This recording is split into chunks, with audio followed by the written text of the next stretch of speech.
Dobrý večer, dámy a pánové. Vítejte u dalšího webového semináře společnosti BrokerJet. Moje jméno je Pavel Petr, pracuji v BrokerJetu na pozici Market Access Sales Managera. Vidíte moje kontakty na vašem monitoru.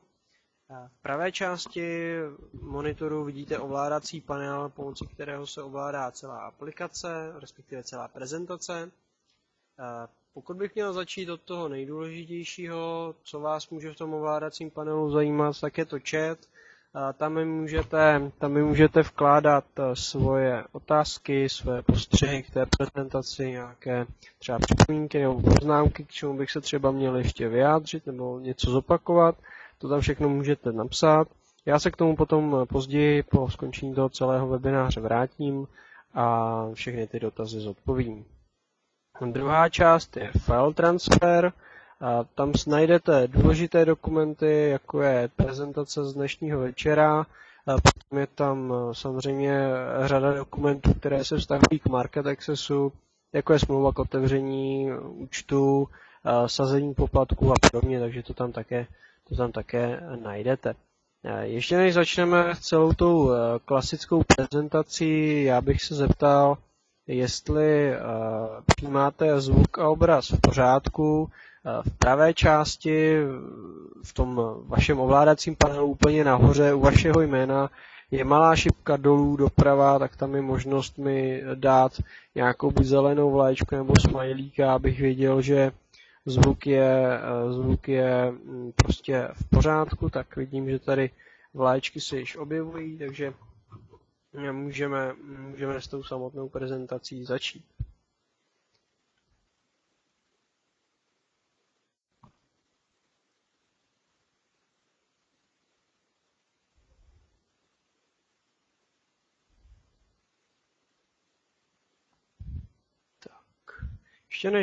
Ještě než započneme s samotným startem, já bych vás rád upozornil, že veškeré informace, které vám budu říkat v rámci tohoto webináře, nejsou žádným investičním doporučením, projevem žádného osobního investičního poradenství, ani nabídkou k nákupu či k prodeji investičních nástrojů. Takže prosím, abyste to respektovali a nebrali to tak. Děkuji. Ještě než začneme, budu mluvit chvilku o demoverzi aplikace Market Access by BrokerJet.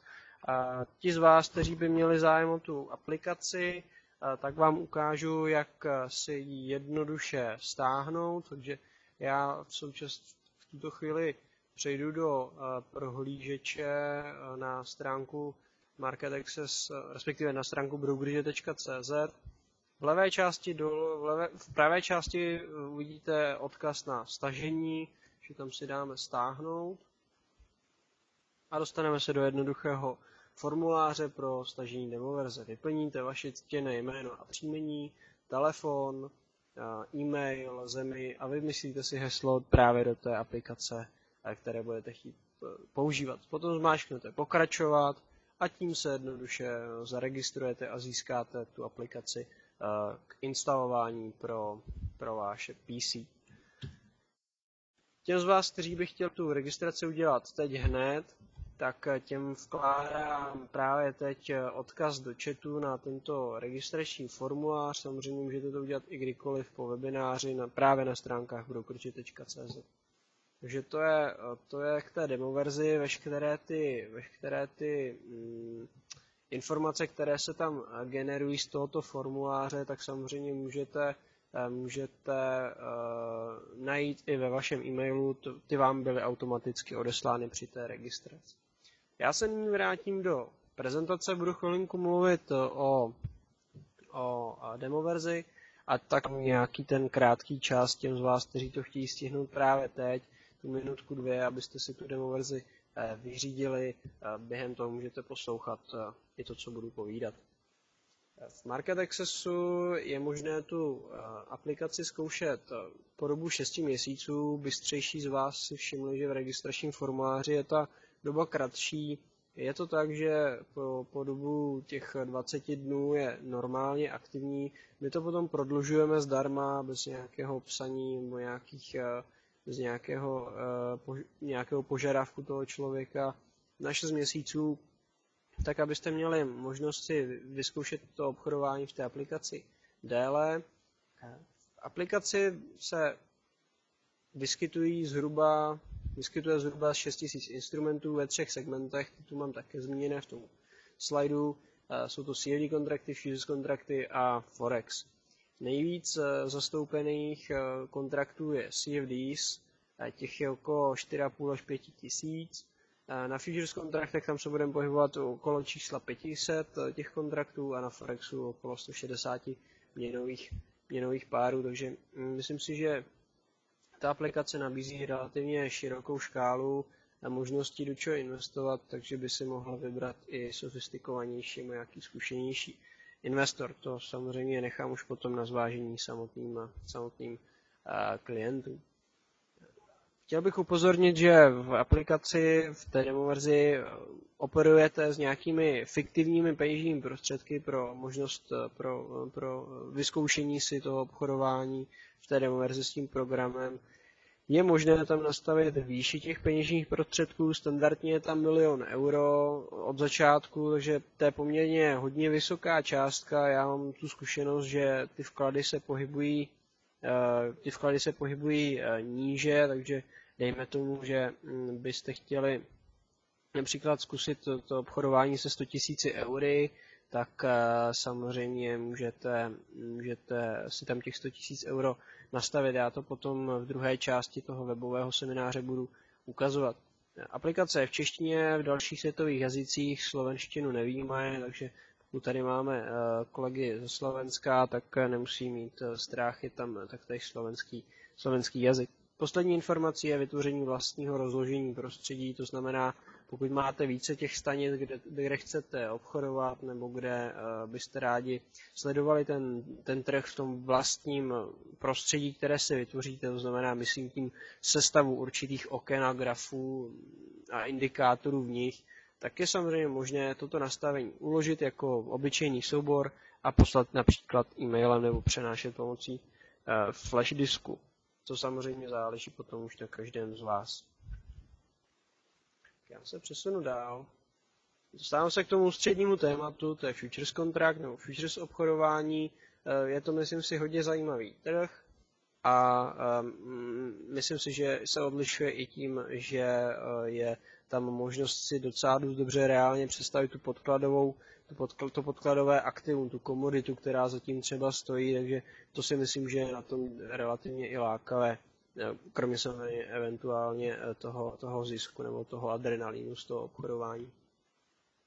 Programem dnešního dne nebo dnešního večera bude teoretický základ futures kontraktu. Řekneme si něco k té podstatě, k obchodování s futures kontrakty, k inteligentním pokynům, které můžete využít. Následovat bude kraťoulinká přestávka, takových 5, maximálně 10 minutek si dáme na vaše osvěžení, abyste měli dostatek sil pro tu praktickou část. Tam si ukážeme nějaký popis toho prostředí, první obchod a vyhledávání futures kontraktů. Následovat bude prostor právě pro ty otázky, které nemůžete vkládat do chatu. Po celou dobu toho webového semináře já se k nim vrátím a budu je potom jednotlivě zodpovídat. Pojďme rovnou do toho. Podstata futures kontraktu, taková strojená klasická definice by měla znít, že je to standardizovaný kontrakt mezi prodávajícím a kupujícím k prodeji nebo nákupu komodity či jiného instrumentu. Já jsem tady uvedl příklad, protože mi to přijde přece jenom dost abstraktní. Můžete si to představit jako kontrakt na nákup jednoho lotu, což je jednotka, to znamená 1000 barelů ropy s nějakou splatností, to znamená, že se s tím kontraktem v nějaké době přestane obchodovat a za nějakou aktuální cenu. Já si troufnu hned rovnou říct, že to slovo standardizovaný má asi jednu z těch největších vah v tom celém popisu. Já se hned k tomu vyjádřím. Ty části jsou 3, ty nejhlavnější 3 jsou čas, místo a objem. V těchto rozměrech je právě ten kontrakt vždycky standardizovaný. U toho času, jak už jsem řekl, každý ten kontrakt má nějakou splatnost, někdy se přestane obchodovat, někdy v budoucnu se přestane obchodovat. Lze to částečně poznat podle tickeru, to znamená podle značky, pod kterým se třeba ten daný titul obchoduje. Já jsem tady dal příklad GCG1. První dvě pozice slouží právě pro označení toho daného titulu nebo toho daného instrumentu, co obchodujete. GC v mém případě znamená Gold, může tam být jiná sekvence písmenek a samozřejmě podle toho bude i ten význam jiný. Třetí pozice je písmenko G, v pravé části ta třetí, abych se vyjádřil přesně, ta třetí pozice je měsíc, čtvrtá pozice je rok, takže Gčko, v pravé části jsem vám dal seznam, Gčko je vlastně únor a jednička jako rok 2011, takže vidíte, že ta prezentace je poněkud déle datovaná. Respektive ta prezentace byla dělána již minulý rok. Dalším místem, kde je ten kontrakt standardizovaný, je místo. Futures kontrakty ty se obchodují v podstatě na burze, nikoli v takzvaným systému OTC, to znamená Over the Counter, přes přepážku na mezibankovním trhu, to znamená, tady je vždycky nějaká centrální instituce, to znamená burza, která bude obchodovat s vámi, není tam napřímo ten obchod třeba s nějakou bankou nebo s nějakým jiným obchodníkem, vždycky to bude s tou burzou. Ta dává samozřejmě ta burza nějakou jistotu bezpečí ještě většího, než je třeba na tom OTC trhu, zajišťuje vůbec vypořádání těch pokynů, těch obchodů. Určitě to mnozí z vás znáte z akciových trhů, takže vám o tom nemusím extrémně dlouho povídat, že je velice příjemné, pokud tam stojí nějaká ta centrální jaksi entita, která ručí za to samotné obchodování. Pak jsem tady dal hned za ten bodík toho místa nejznámější burzy, to asi spíš jenom pro informaci, abyste třeba ty zkratky měli a byli si schopni třeba dohledat, které konkrétní burzy to jsou. Drtivá většina je již v Americe nebo v Londýně, co jsou samozřejmě ty největší centra toho obchodování s futures kontrakty. Poslední oblast, kde je ten kontrakt standardizovaný, je objem. Jak už jsem na tom příkladu v předešlém slajdu ukazoval, obchoduje se v lotech. Každý ten lot pro každou komoditu může být různě velký. Vidíte, že jeden lot zlata je 100 trojských uncí, když to jeden lot pšenice je 1000 bušlů, takže tady je jaksi trošku potřeba se podívat na to, co konkrétně obchoduji, podívat se na danou burzu, jaká velikost toho lotu je, abyste měli přehled vlastně přesně, o čem obchodujete. Není to nic od věci, můžete to, doporučuji to udělat, ale v podstatě pro tu spekulaci to asi úplně není nezbytné. Jenom pokud by vás to zajímalo, drobná zajímavost, bushel, pokud někdo přemýšlí nad tím, co to je za jednotku, nebo kde se to vzalo, nebo jak je to velké, tak je to asi 25 nebo 27 kilo té pšenice a je to stará imperiální jednotka, takže už se nepoužívá, ale tady přece jenom jako nějakého hlediska tradice, jenom se ta jednotka dochovala. Vidíte, že už je to už to má i tu tradici, to futures obchodování. Já tady pořád mluvím o podkladových aktivech. Chtěl bych to uvést na pravou míru, co třeba všechno může být podkladovým aktivem. Vyjmenoval jsem tady zhruba 10 nebo 20 typů podkladových aktiv. Chtěl bych, abyste věnovali pozornost hlavně těm 3 vrchním. To jsou podkladová aktiva, o kterých jak si troufnu tvrdit, že jsou mladšího data, není to tak obvyklé, v tom samotném prvopočátku se na tyto druhy podkladových instrumentů příliš nespekulovalo, ale dneska už je to samozřejmě zase někde jinde to obchodování, máme elektronické obchodování, takže jsem jistě dobře víte, jaká rychlost na těch trzích panuje, nemusím vám to vysvětlovat. Pak jsem tady chtěl uvést některé ty zajímavé záležitosti z poslední doby, jako je stříbro, zlato, paládium, drahé kovy, ty jsou poměrně populární, nebo taková měď, nikl, anebo znovu stříbro jako průmyslové kovy, to je taktéž zajímavé. V neposlední řadě je to ropa, strategická surovina, je velice obchodovaná na trzích. Není to tedy vyčerpávající seznam podkladových instrumentů, našli byste jich celou řadu. Já jsem nechtěl tady 3 nebo 4 slajdy nechat jen pro čirý výpis podkladových aktiv, které můžete obchodovat, takže věřím, že jste sofistikovaní investoři a případně ten vyčerpávající seznam si vyhledáte potom přímo v Market Accessu. Já vám to samozřejmě ukážu kde, ale přišlo mi to jednodušší to udělat takto.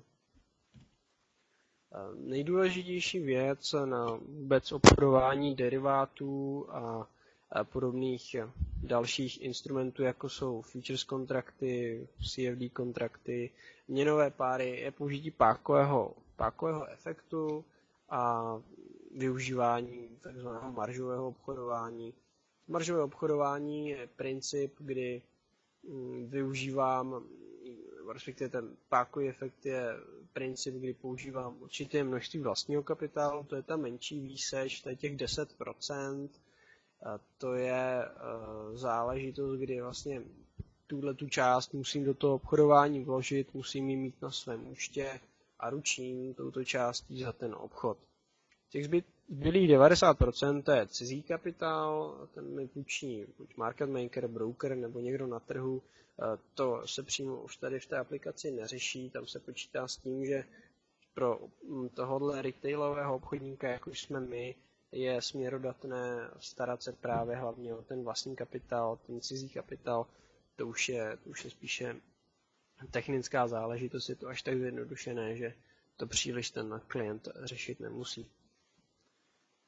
Chtěl bych tady ještě zmínit způsob výpočtu velikosti páky, občas se na to dotazován. Je to poměrně jednoduché, vydělíte 100% jako celá ta investice požadovaným marginem, to znamená 10% a vychází mi páka. Proto při požadavku na 10% margin z nominální hodnoty investice je ten pákový efekt 10násobný, to znamená zisky a ztráty budu inkasovat v 10násobné výši.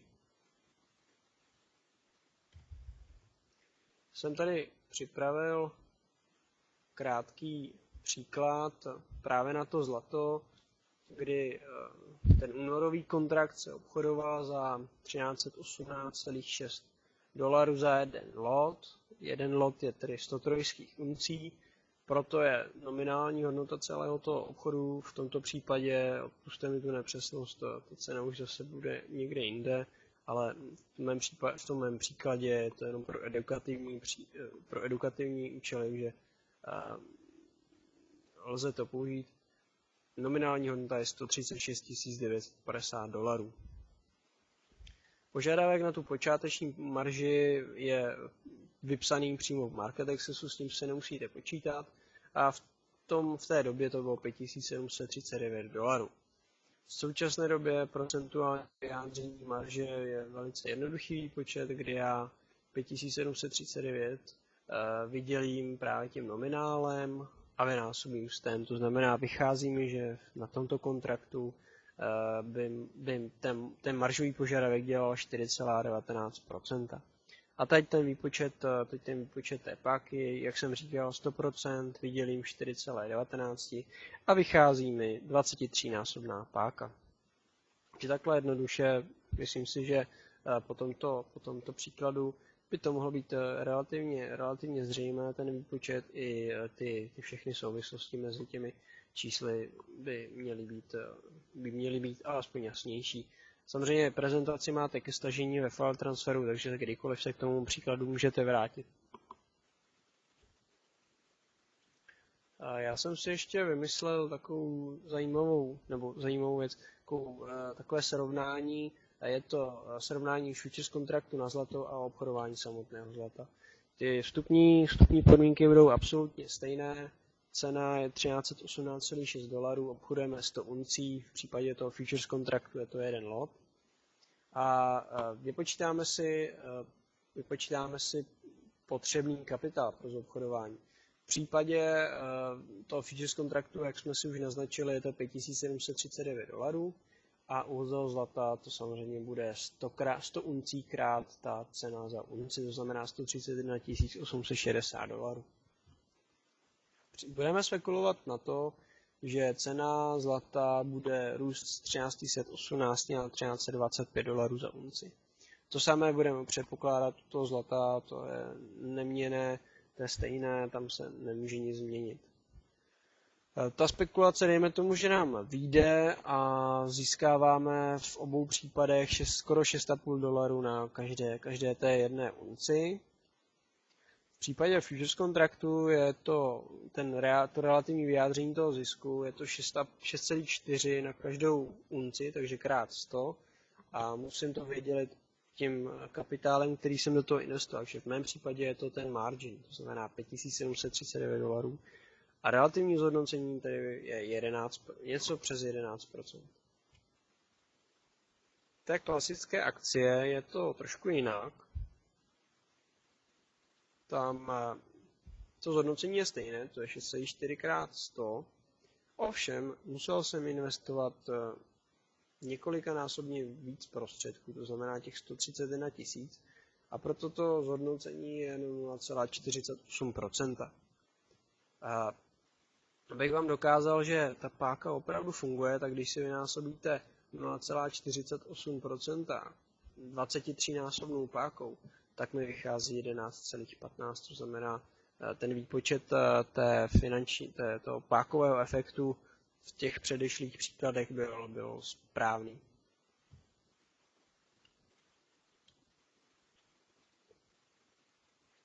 Ono to samozřejmě může fungovat i obráceně, bohužel.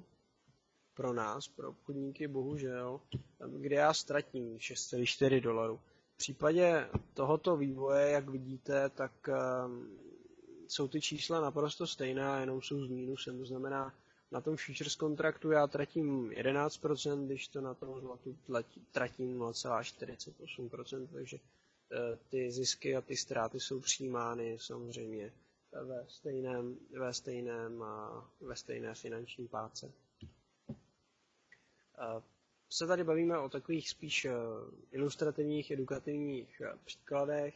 Já jsem chtěl zmínit nějaký obvyklý margin, abyste neměli pocit, že vás budu ochuzovat o ty reálné informace, tak tam se můžete setkat v té aplikaci s marginem, který se může pohybovat od třeba 0, až od 0,5%, třeba do 10%. Tam to záleží čistě na tom daném kontraktu, jak je postavený, jak je rizikový a tak dále. Je tam víc věcí, které ovlivňují tu výši futures tu výši toho marginu pro futures kontrakty. Nicméně rád bych vám nabídnul alternativu, protože vím, že i těch 10% třeba nebo 5% z těch 130 000, to znamená jenom jednoho lotu na zlato, je celkem poměrně vysoká částka, 5 nebo 6 tisíc dolarů je docela dost. A proto bych vám rád nabídnul celkem zajímavou alternativu k těm futures kontraktům pro začátek, a to jsou komoditní CFD, kde můžete obchodovat i s menšími objemy, než je právě jeden lot. Nemusíte obchodovat 100 uncí, ale můžete bez jakýchkoliv problémů obchodovat třeba 10, 20 nebo 30 uncí, ale samozřejmě za jiných podmínek ty je třeba si precizně projít před tím samotným obchodováním, aby se nestalo nějaké nedorozumění. v případě, v tom smyslu, že se jedná o ty samé vlastně kontrakty jako futures. Není to tak, CFD je úplně jiný typ kontraktu než futures a to obchodování funguje trochu jinak. Chtěl bych vás ještě upozornit na tomto místě, že obchodování s užitím pákového efektu je velmi rizikové a jak jste viděli, tak vám může poskytnout jak zajímavé zisky, tak i velmi nepříjemné ztráty. Proto bych chtěl na tomto místě vás předtím varovat, abyste opravdu obchodovali, pokud víte 100%, co děláte. Ten negativní efekt pro vás může být i během několika obchodů zcela fatální, že je možné to riziko samozřejmě bez problémů zvládnout, ale je třeba se k tomu opravdu postavit čelem a pracovat s ním a být si toho vědom, že to riziko tady opravdu existuje. Takže je to opravdu na zvážení. Patří to mezi ty nejrizikovější instrumenty vůbec na trzích, takže je třeba s tím pracovat velice opatrně, aby se ty vaše jaksi příjemné představy nezměnily v ty nejhorší ve vašem životě. Je to opravdu třeba zvážit to obchodování jako každou věc. Další věc je takzvaný margin call, ten tedy není tak jako právě ty ztráty tak moc příjemný. Já to vysvětlím na příkladu, je třeba, abyste s tím byli obeznámeni, že tady taková věc existuje, že se to může stát, není to nic běžného, ale stát se to může. Představte si, že na vašem účtě je v současné době 50 000 amerických dolarů a budeme obchodovat jeden lot na zlato. Já jsem tady připravil taký graf a ty jednotlivé sloupečky představují jednotlivé období nebo obchodní dny, to už si představte, jak chcete. Je to prostě nějaká časová přímka od té jedničky do té pětky samozřejmě.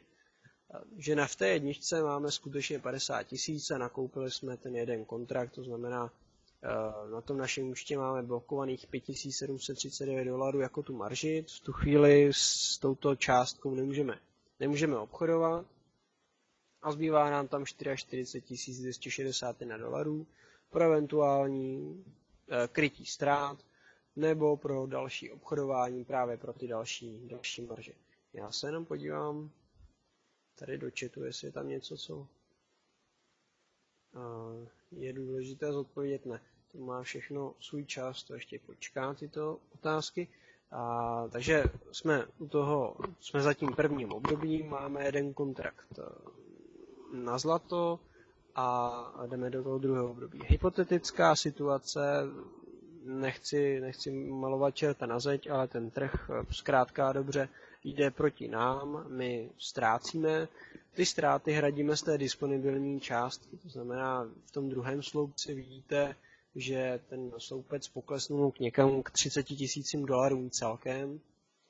V tom třetím sloupci, v tom třetím období, já jsem stále přesvědčený o tom, že ta moje investice je správná, že se nakonec ten trh obrátí tam, kam já chci. Takže setrvám v té pozici a v tom třetím období ztrácím další peněžní prostředky a dostávám se po 20 000 dolarů.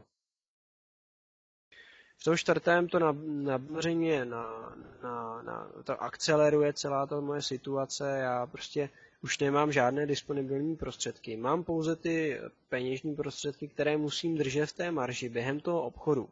Ty musím vždycky na tom účtě, to znamená těch 5739 musím mít, abych tu jednu pozici na tom zlatě vůbec mohl držet.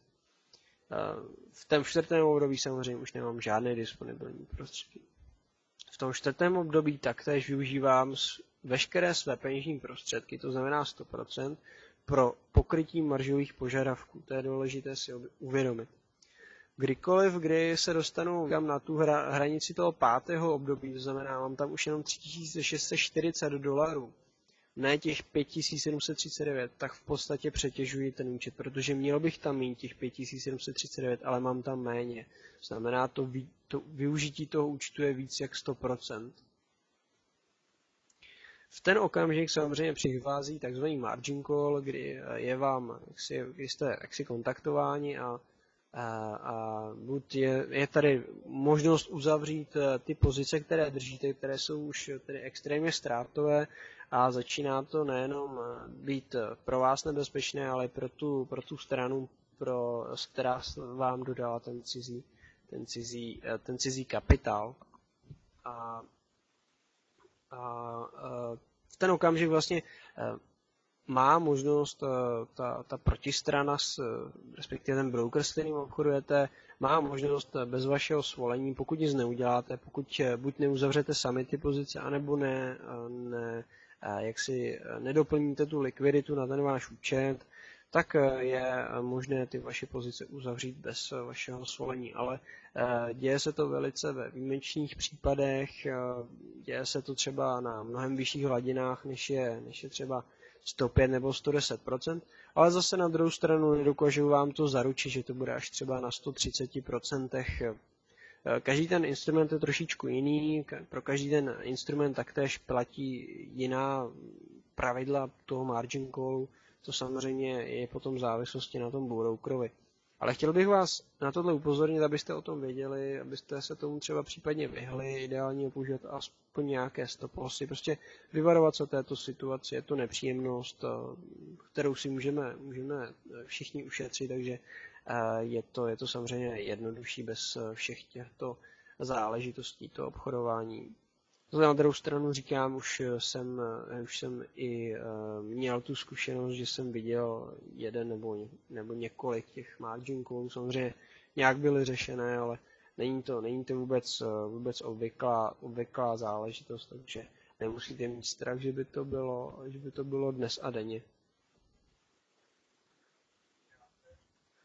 Tak já se celou tu dobu bavím o takzvaném marginu, té záloze. Já jsem to trošku zjednodušil během těch prvních x slajdů. Není to trošku ještě upraveno, reálně u toho futures kontraktu jsou dvě, buď je to počáteční nebo udržovací, buď je to takzvaný anglický initial margin nebo maintenance margin.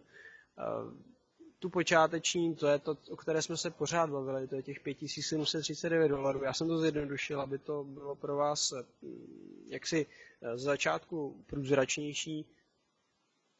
Tu udržovací marži, tu musíte držet při tom samotném držení té pozice. Takže já musím mít nejdřív 5739, abych mohl nakoupit nebo prodat ten daný lot toho zlata. V okamžiku, kdy tak udělám, tak mi ta povinnost třeba spadne na 75%. To je to obvyklé číslo, takže na $4251. Zase všechno je to závislé na konkrétním kontraktu, na konkrétních podmínkách a je to právě zobrazeno v aplikaci Market Access by Broker, že to je směrodatné pro vás při tom samotném obchodování. Takže to, co je v té platformě, tak to samozřejmě potom platí i v tom reálu, v tom případě té udržovací i té počáteční marže. Že to bych chtěl jenom doplnit tento rozdíl. Potom bych chtěl říct, že samozřejmě každý ten kontrakt má datum splatnosti, kdy to je v podstatě datum, kdy se stanovuje takzvaná finální cena, za kterou se potom vypořádává ten kontrakt. V tomto případě to vypořádání je myšleno buď fyzické nebo peněžní. V případě toho fyzického, které se v Market Accessu už nedělá, je v podstatě realizovaná ta samotná dodávka nebo ta samotná koupě toho podkladového aktiva za tu smluvenou cenu.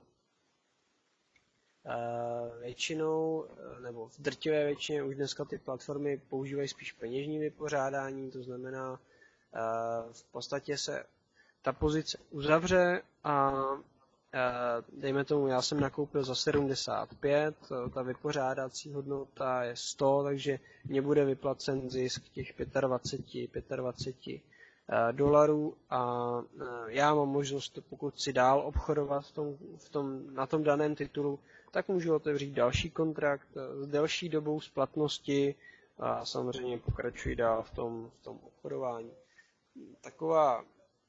Taková věc, v Market Accessu jsou pozice automaticky uzavírány při expiraci toho daného kontraktu, takže vlastně můžete ten kontrakt bez problémů nechat doběhnout do té splatnosti a potom třeba začít, až se vám bude zdát vhodné začít obchodovat ten další kontrakt.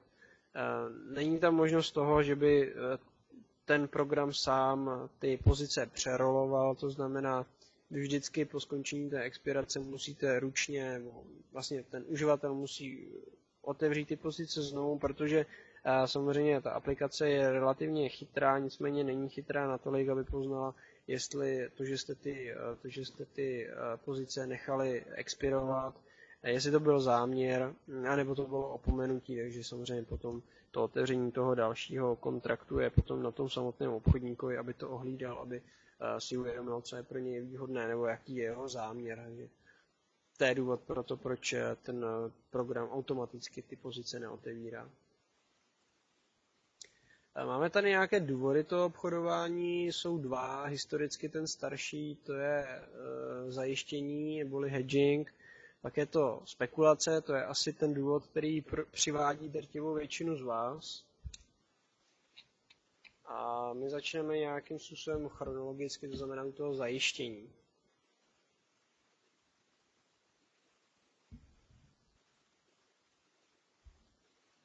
Zajišťování se je myšleno anglickým slovem hedging. Je to myšleno proti tržnímu riziku, to znamená proti riziku změny ceny na trhu s tím podkladovým aktivem. Hedger to je ten, kdo se zajišťuje a většinou to bývá, třeba jak jsem tady uváděl, zpracovatel, pěstitel, průmyslový podnik. Zkrátka dobře chráníte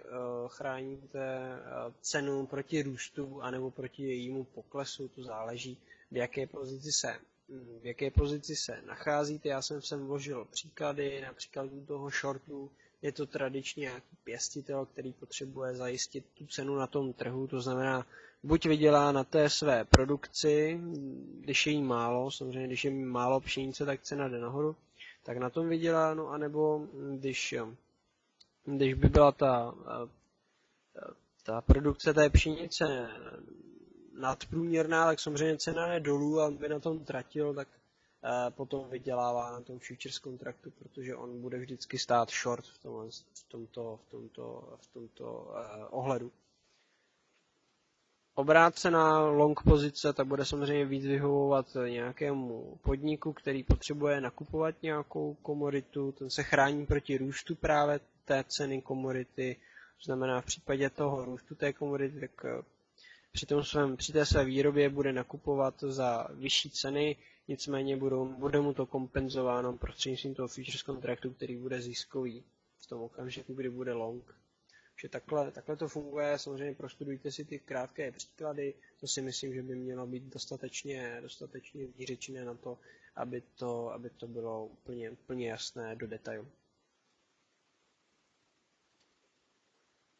Spekulace, jak bych popsal spekulaci, je to v podstatě využití volatility kurzu komodity ke generování zisku prostřednictvím obchodování právě těch futures kontraktů, samozřejmě bez zájmu o fyzické vlastnění té komodity. Nikdo asi tady nechce, aby mu zítra večer nebo za měsíc přijel vagon rýže, eventuálně dva metráky čočky nebo něčeho podobného. Prostě zkrátka dobře spekulace se dělá z čistě peněžních důvodů, není v tom žádný jiný zádrhel.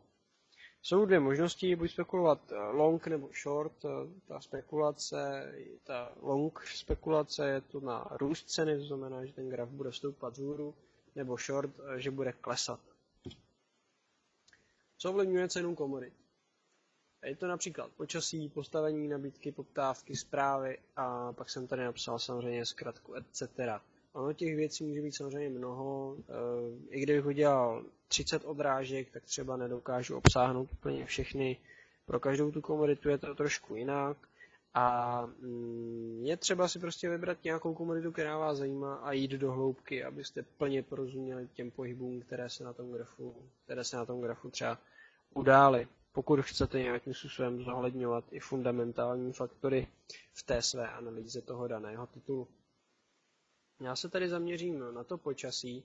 Mám tady příklad z července 2010, kdy v Rusku byly rozsáhlé požáry a byla ohrožena samozřejmě produkce obilí. V okamžiku, kdy se to stalo, tak ta cena automaticky, jak vidíte na grafu, vystřelila nahoru, vstoupala, až se dosáhla toho vrcholu, kdy Rusko v podstatě oznámilo, že zakázalo export, respektive, že export znovu obnoví až po další sklizni, takže tím pádem se ty ceny držely nahoře.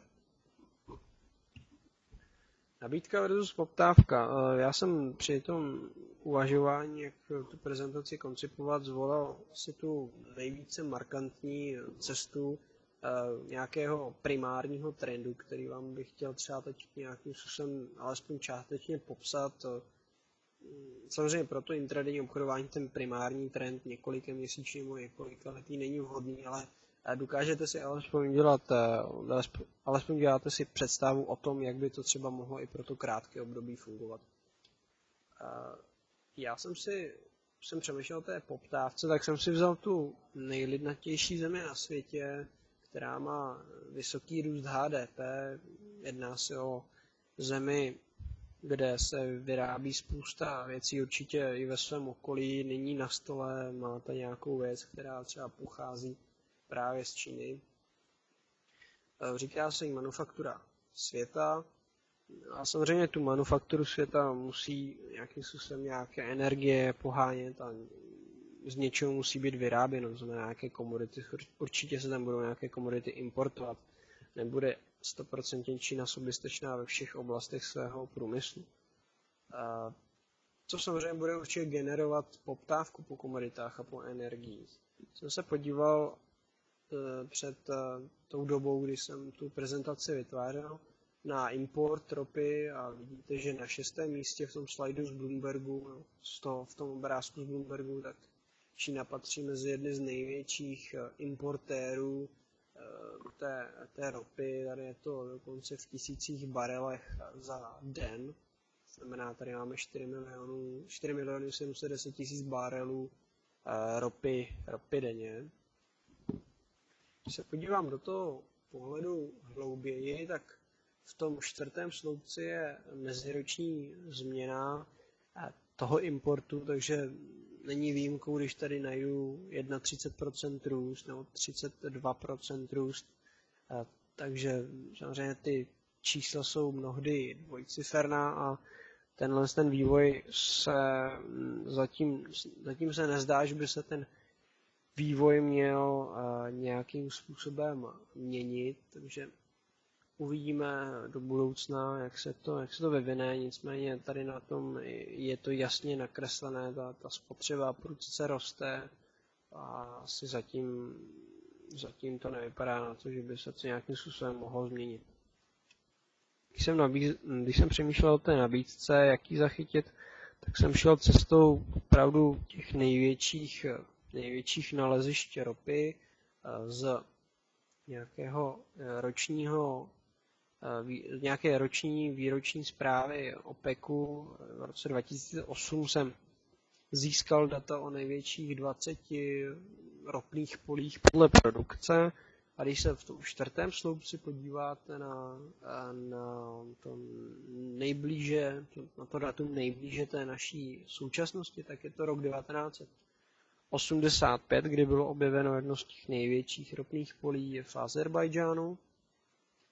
A od té doby jaksi se do té velké 20 žádné ropné pole nové nepodívalo, což samozřejmě může indikovat to, že prostě a jednoduše už žádné velké ropné pole třeba se objevit nemusí, nicméně jsou tady zvěsti o tom, že třeba pod severním polem nějaké zásoby jsou, ale tam samozřejmě ta těžba bude náročná a tak dále. Ty náklady spojené s tou těžbou budou vysoké, takže nevíme přesně, kdy se toho nelze říct, kdy se těch zásob třeba lze dočkat. Proto bych asi dokázal si představit tu situaci, kdy ta nabídka té ropy buď bude stagnovat, a nebo začne pozvolna klesat, protože prostě ty velká ropná pole mají nezastupitelnou jaksi roli v té nabídce té světové ropy. S tím spojeným termín je nějaký ropný vrchol, to znamená, kdy za den bude produkováno nejvíce ropy, nejvíce milionů barelů ropy za den. Někteří ekonomové nebo vědci se domnívají, že ten vrchol teprve přijde, někdo říká, že už jsme za ním, ty odhady jsou někdy rok 2010-2020, takže ta nabídka nevypadá, že by se měla nějakým enormním způsobem oživit, obnovit a zvětšit. Z toho samozřejmě plyne jasný signál, roste poptávka, nabídka bude stagnovat nebo klesat, z čehož mi vychází jednoduchou rovnicí, že cena by měla růst na světovém trhu dlouhodobě. Jsme toho svědky relativně i v dnešních dnech, že samozřejmě je to vyvolané nějakými aktuálními problémy na Blízkém východě třeba, nebo nějakým napětím, ale to i, když se na to podívám z dlouhodobého hlediska, tak ta cena postupně roste. Že asi takový jednoduchý, krátký pohled na tu nabídku a poptávku z dlouhodobého horizontu může být a lze ho eventuálně i brát v úvahu při tom samotném obchodování. Já už tady mám program pro tu samotnou praktickou část, to znamená, že je na čase si dát krátkou přestávku. Máme 18 hodin 52 minut, máme relativně hodně času, takže bychom se tady sešli až v 19 hodin, dáme si ten luxus, tu 8-minutovou přestávku si uděláme. V těch 19 hodin bychom se potom podívali na tu samotnou aplikaci, ukázali bychom si ty základní operace a pak bych vám zodpověděl ty dotazy, které se mi postupně střádají v chatu. Takže já vám pro tuto chvíli děkuji za pozornost a v 19 hodin se uslyšíme znovu. Díky.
Ještě jednou dobrý večer, dámy a pánové, vítejte zpátky u webináře o futures kontraktech. Já se nyní přesunu do aplikace Market Access by BrokerJet a ukážeme si ty základní operace s touto aplikací. Takže já nejdřív se podívám na tu základní nastavení, tu práci s prostředím, češtinu si nastavíme, ten minimální vklad, ten vklad v té demo verzi si ukážeme, jak zmínit, a pak bychom se vrhli na ten obchod a uzavření pozice a tak dále. Takže já se podívám do aplikace Market Access by BrokerJet a začneme tím, co jsem sliboval, a to je právě ta čeština. Český jazyk nastavíte v nabídce nástroje a v nabídce možností. Ti z vás, kteří to máte samozřejmě v anglickém jazyce, tak nástroje jsou tools a možnosti jsou options.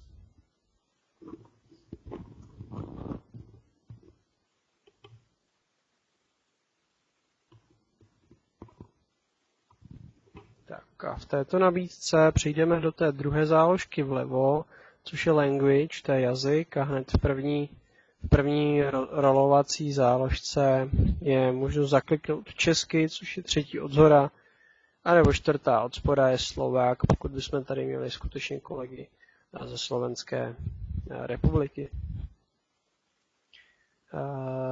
Potom samozřejmě potvrdíte to kontextové okno OK, potom se vám automaticky přepne ta aplikace do českého jazyka, neměl by s tím být vůbec žádný problém a měla by ta aplikace fungovat standardně. Možná vás to eventuálně požádá znovu o přihlášení, ale to by neměla být žádná komplikace.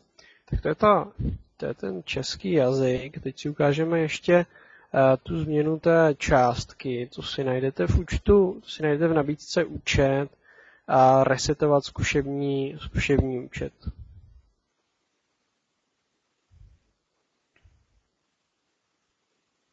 Že vy tady takhle se dostanete do takového bílého pole, kde ve prostřed je jenom právě výzva k tomu, abyste vybrali ten demo účet, tak si ho vyberete, ten svůj vlastní, a potom zde nastavíte tu částku, že já si tu demo verzi můžu kompletně vynulovat tím, že si tam nastavím těch 100 000. Takže já dám reset account a účet byl resetován s novou rozvahou 100 000 euro. Už takhle jednoduše lze jak si nastavit pro to zkoušení tu částku, která vás tam zajímá.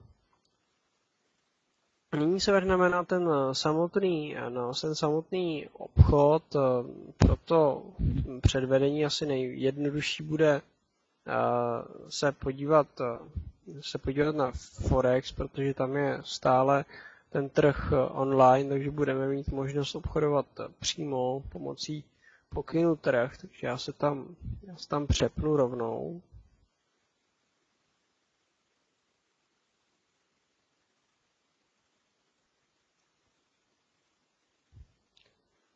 A vidíte, že se díváme třeba na euro-dolar a já se tady podívám rovnou na to obchodní okno.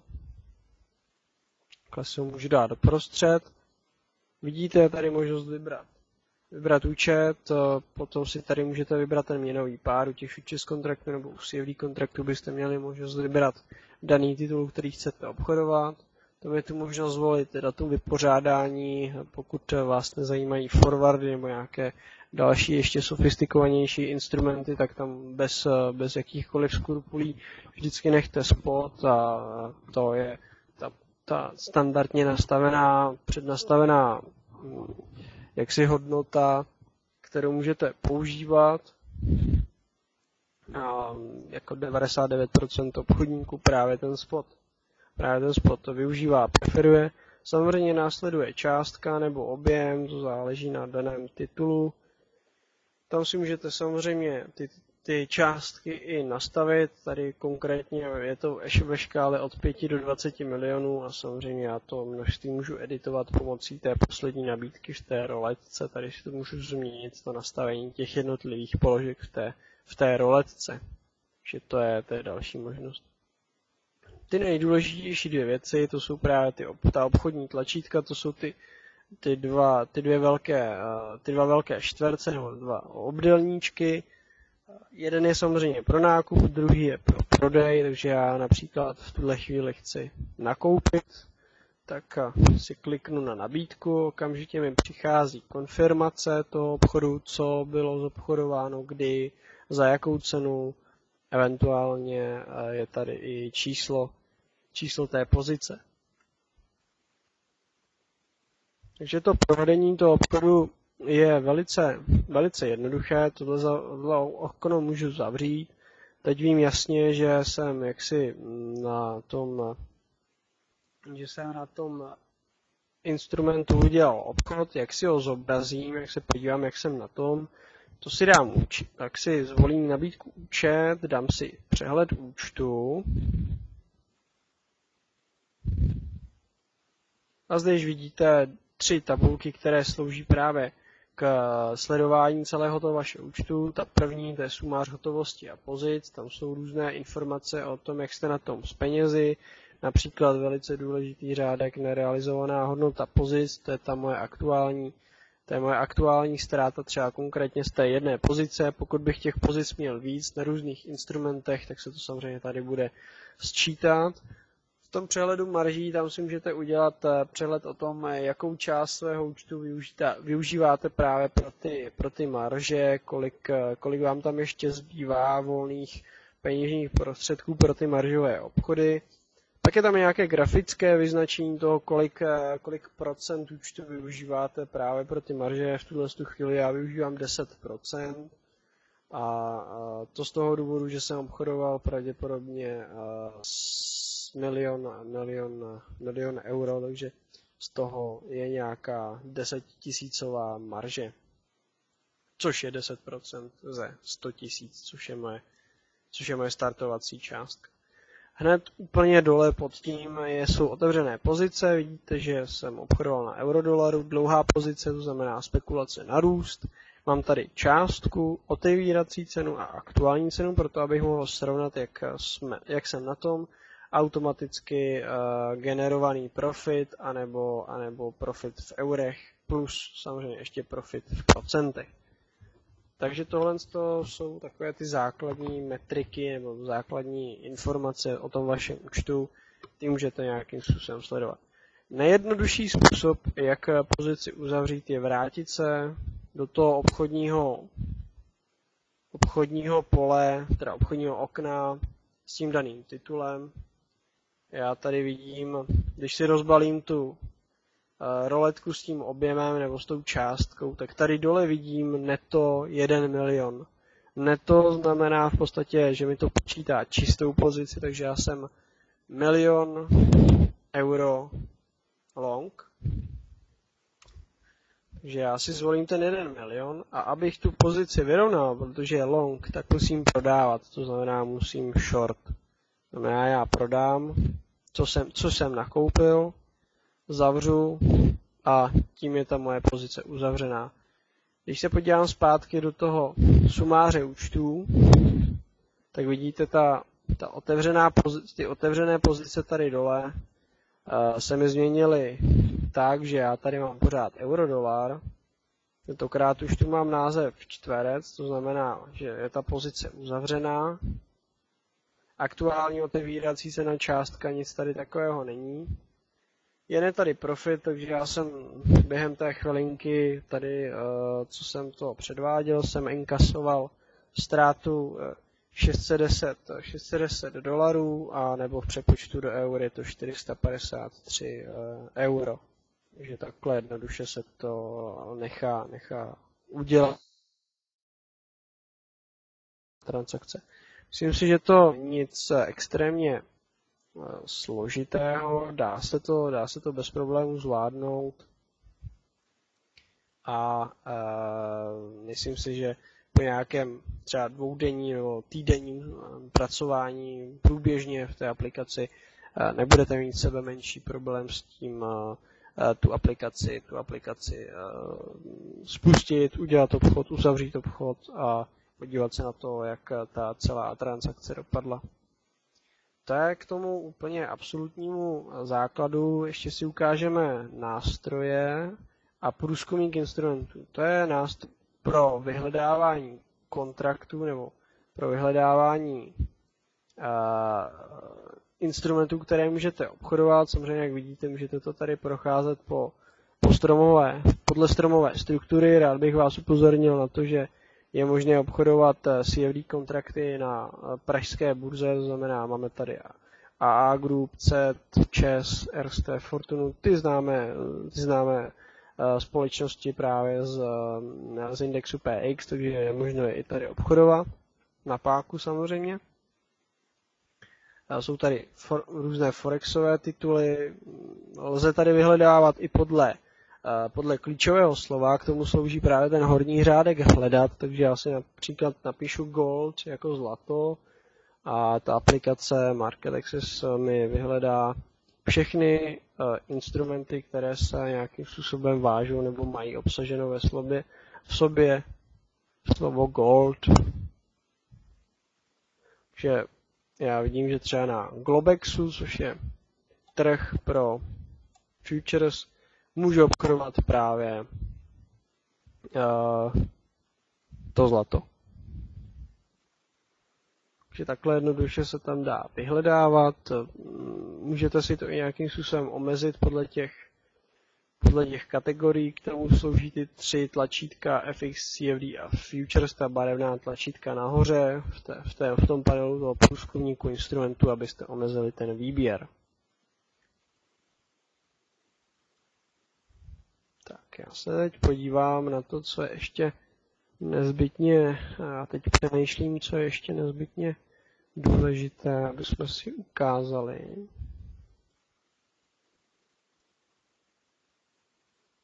Asi si projdeme klasický graf, to si myslím, že pro každého obchodníka je zásadní, zajímavé, takže tam se podíváme na to, jak to s těmi grafy je. Když se podívám například tady na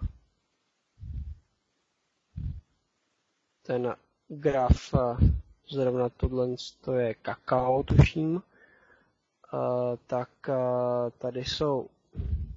tady mám když začnu vlevo v horním rohu, tak tady mám možnost vybrat si instrument, který chci zobrazovat, je to zcela na mě, který já si vyberu, nebo tam můžu napsat přímo ten ticker toho daného titulu, takže když bych věděl ticker, tak není problém prostě napsat přímo tu zkratku a zobrazí se mi ten daný titul.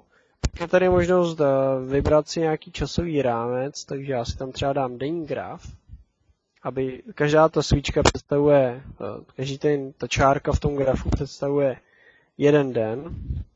To samozřejmě můžu měnit, nemusím zůstat u toho svíčkového typu grafu, ale můžu si tam dát klasický liniový, nebo si tam můžu dát ten klasický open, high, low, close, který mi indikuje právě všechny tyhle hladiny cenové. Ale protože já relativně preferuji ten svíčkový graf, tak já si ho tam dám zpátky, tentokrát si ovšem ještě změním ten časový rámec, abych měl nějaký detailnější přehled o tom, co se na tom trhu dělo. A začnu vám vysvětlovat postupně tu řadu těch jednotlivých funkčních tlačítek, tak abyste měli představu o tom, co se pod jednotlivými těmi tlačítky skrývá. Když to vezmu odleva, tak je to jenom obyčejná myš, ta černá myš. Není to nic, čeho by se dalo očekávat něco extra významného. Je to klasická myš, kterou znáte z Windows, to znamená, lze s ním popotahovat ten celý graf, nebo zvětšovat a zmenšovat měřítko těch jednotlivých os. To samozřejmě s tím lze. Nic víc to ovšem vám nepřinese, ale Někdy se může stát, že budete potřebovat rychle použít tu myš a jistě použít tu myš, tak můžete samozřejmě tohoto tlačítka také využít. Hned zatím následují různé typy křížů. Já si třeba vyberu kurzor info. To se mi líbí, třeba postupně přejížděním toho grafu zobrazuji informace o těch jednotlivých částech toho grafu, což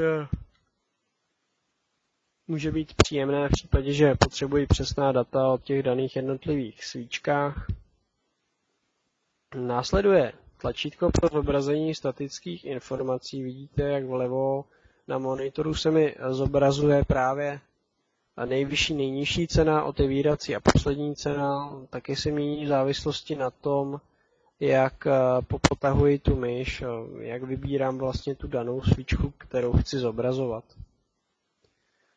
Potom další zajímavá je lupa, je zhruba ve prostřed toho panelu celého. Tahem si můžu vybrat tu oblast, která mě zajímá, a tu si samozřejmě přiblížit. Pokud už se mi to zdá nekomfortní, chtěl bych se vrátit třeba do původního rozlišení nebo do původního měřítka, tak si zmáčknu na 1:1, což je tlačítko obnovit, a jsem zpátky v tom základním 10minutovém grafu.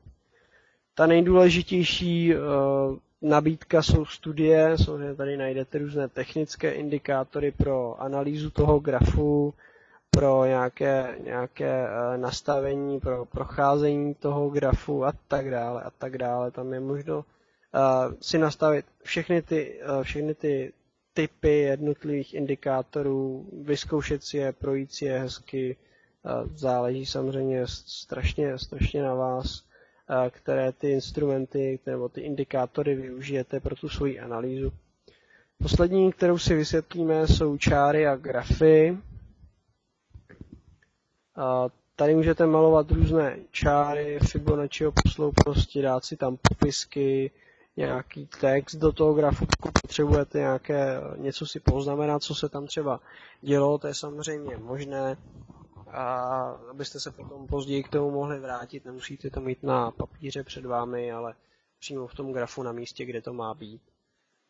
To je to úplně nejdůležitější, ten zbytek těch ikon doprava, je to spíš ikony technického rázu typu guma, smazat vše, exportovat graf, kopírovat graf a tak dále. To samozřejmě můžete taktéž používat, ale pro tu dnešní prezentaci bych poprosil, abyste si potom třeba v rámci svého zájmu o to obchodování ty jednotlivá tlačítka vyzkoušeli a prošli, včetně těch, které jsem nevysvětloval. Je jich několik, takže si myslím, že to vám nebude dělat problémy. Sami uvidíte, že to není nic, na čem by celé to obchodování stálo, takže s tím si myslím, že nebude sebe menší problém. To hlavní jsme si řekli, to hlavní jsme si vysvětlili, takže je u těch grafů asi spíš na každém, aby zvážilo, zda je to pro něj přínosné, těch několik posledních ikon. Tak. Já se ještě vrátím do té prezentace. Myslím si, že v tuto chvíli je to asi úplně všechno, to základní, co jsme si potřebovali ukázat, jak otevřít obchod, jak uzavřít obchod, podívat se na tu danou pozici a prošli jsme si ten graf, nastavili jsme si češtinu, nastavili jsme si nějakou částku startovací, kterou chceme začít testovat tu platformu, a to je asi úplně to minimum pro start toho samotného obchodování, takže doufám, že ten jednoduché projití té aplikace se vám líbilo. Já se po této praktické části začnu věnovat těm dotazům a nejdřív se rozloučím s těmi, kdo již chtějí nás opustit, kdo se budou věnovat nějakým jiným činnostem, takže těm bych chtěl poděkovat za přítomnost, za to, že jste poslouchali webinář Pokud máte zájem o další webináře, je možnost navštívit je na brokerže.cz. Registrací samozřejmě obdržíte pozvánky, tak jak jste mnozí z vás již zvyklí, a já se budu těšit zase na viděnou na dalších seminářích. Takže já se nyní přesunu do toho chatu a podíváme se na ty samotné otázky. Je tady otázka na to, jestli je ostrá verze aplikace Market Access nějakým způsobem spoplatněná. Není, ta aplikace je zdarma, vedení toho účtu je zdarma. Prakticky když to řeknu nějakým způsobem jednou větou, tak ta poplatková politika je taková, že budete platit poplatky v ten okamžik, když budete nějakým způsobem obchodovat.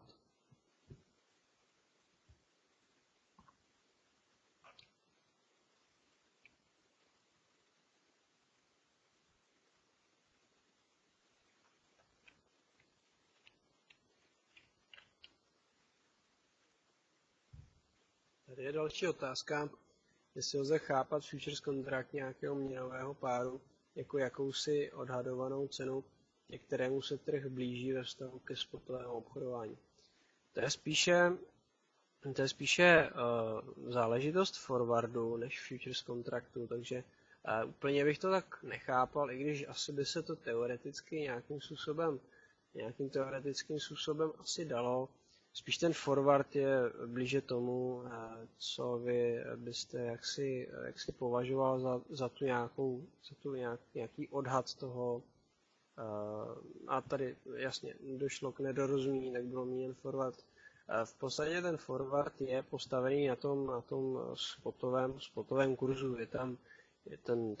Ta výpočet toho forwardového kurzu do budoucna je postaven na spotovém kurzu a diferenciálu úrokových měr obsažených v tom měnovém páru. Takže teoreticky by se dalo říct, že je to nějaká predikce. Ta predikce nebo ten vývoj toho spotu ovlivňuje prostě už jenom z titulu toho vzorce vývoj toho forwardu. Takže ano, dalo by se to tak nějakým způsobem přirovnat.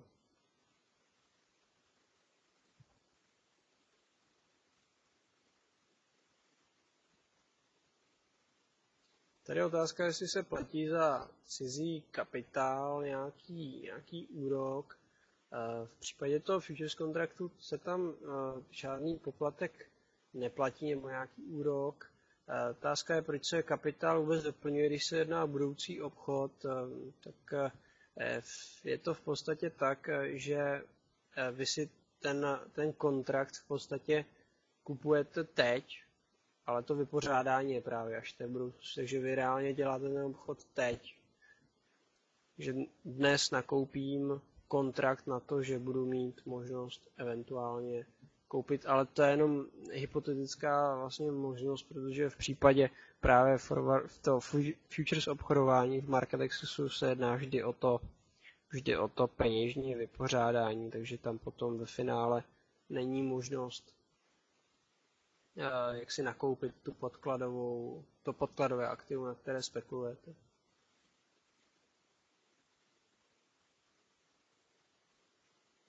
Je otázka na to, kam se mám obrátit v případě, že mám zájem o fyzické dodání bavlny. To se přiznám, že tahleta otázka mě trochu zaskočila. To se přiznám, že nevím. Asi si to budu muset nějakým způsobem poznamenat, eventuálně zjistit. Já bych když tak poprosil pisatele, kdo se ptal na to dodání té bavlny, jestli by mi do toho chatu třeba nenapsal svůj e-mail, anebo kdyby mi napsal e-mail na můj e-mail, tak to bude vůbec úplně nejvíc ideální. A já až to zjistím, tak bych mu eventuálně odpověděl v co nejkratší době.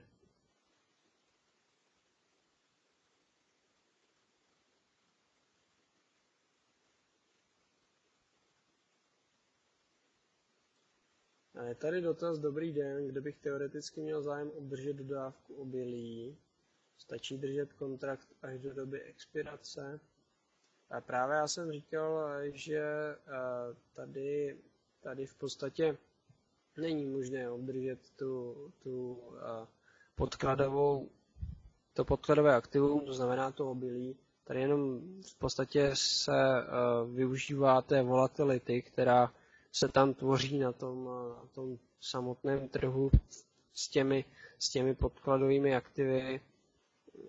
Nedokážu si představit zatím nějakou možnost, jak bych to vymyslel, abyste mohl získat fyzicky to obilí, takže nestačí držet kontakt do té expirace. V době té expirace by se došlo k tomu, že by tam byla stanovena nějaká finální cena toho kontraktu a podle toho, jestli byste byl v zisku nebo ve ztrátě, tak by došlo k tomu peněžnímu vypořádání. To znamená, dejme tomu, že se přestane obchodovat na $720, vy jste nakupoval 700, to znamená, že tam dostanete nějaké peněžní plnění ve výši $20. Je to v podstatě ta expirace, jako kdybyste tu pozici uzavřel, si to můžete představit.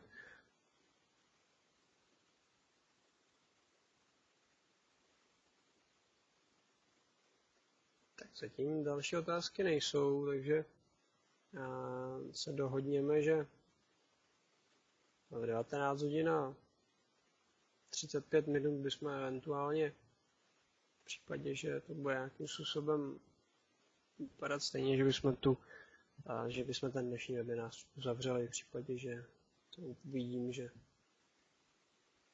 se neobjeví vůbec nic, tak to můžeme eventuálně uzavřít ještě dříve. Uvidíme, jestli se nějaký ten dotaz objeví.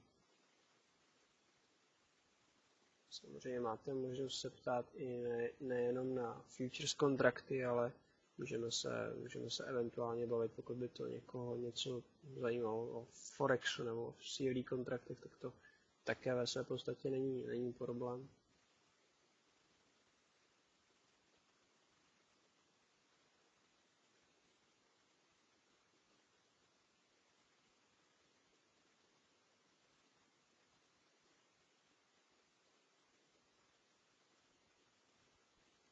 Tak zdá se, že opravdu dotazy došly, že je to asi dneska jasné.